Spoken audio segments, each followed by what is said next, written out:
Good day, team. I just wanted to say thank you so much for having me here today to be a part of your group. It is indeed a pleasure and a privilege. With that being said, I do have a few opportunities that we can definitely work on that I would like to let a few members know. Tony, for starters, I've noticed that you've definitely maintained, very strong control of this team. You are very organized, and with that, the time management skills, making sure that we keep on track with the agenda is fantastic.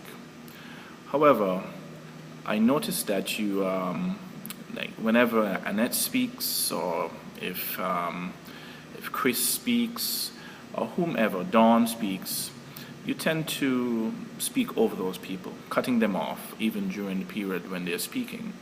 Now, I find this to be a little bit disturbing because everyone should have a voice and everyone should be allowed to vocalize their concerns in a timely manner and move along.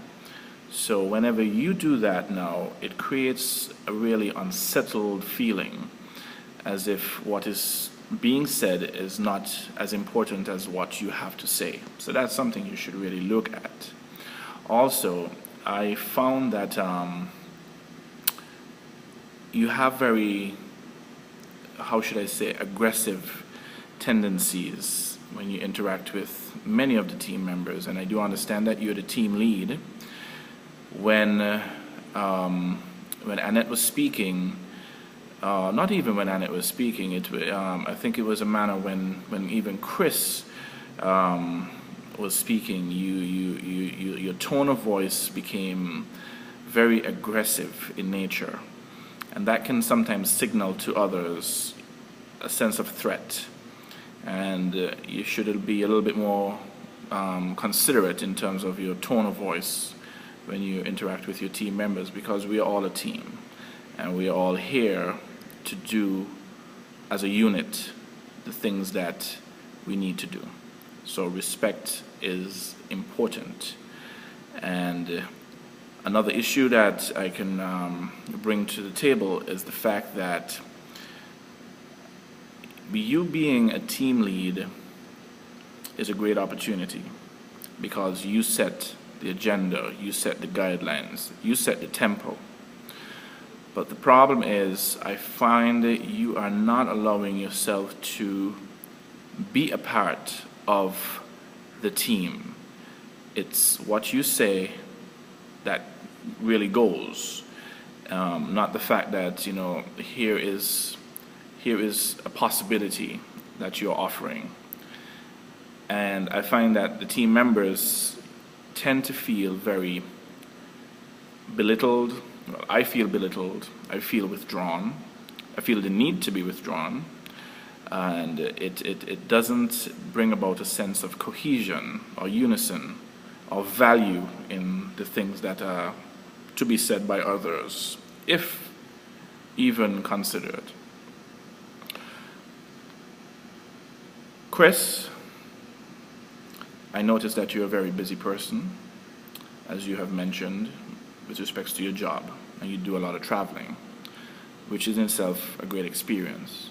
However, every time your phone vibrates or signals indicating that there's a call or notification of some means coming to you, you immediately dismiss everything around you, and you quickly become distracted and focusing on what is on the phone, removing yourself from the meeting on a number of occasions, and that in itself is very distracting to the team.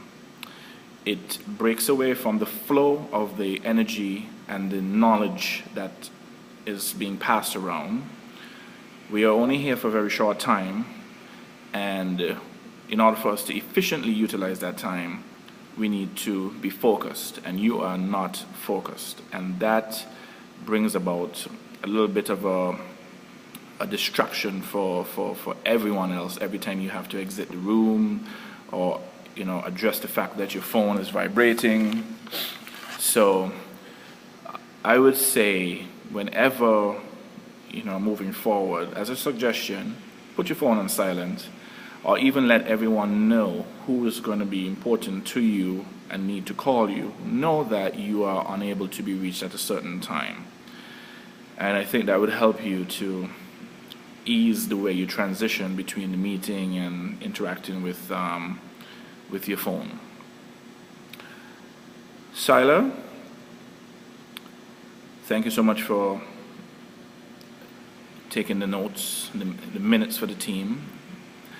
But I found that you are not focused on the task at hand, and you have made many references to Tony, asking him to repeat again, or whomever may be speaking, to repeat him or herself. And I find that not only is a little bit distracting, but it also shows that there's a little bit of inefficiency in what you're doing. And I trust that you are able to take the minutes in a manner that is truly prudent and efficient. And every time you have to ask for a person to repeat themselves, sometimes they lose the train of thought, or sometimes the actual situation that you should have captured isn't captured. And with that, I think you need to focus on the issue at hand and get that done right away. Other than that, you're very composed. You're very composed, as is Chris. He's a very joyful, or how should I say, vibrant person. So, team, I hope that these suggestions that I told you are somewhat adjusted, applied, realized. And with that, thank you so much for having me.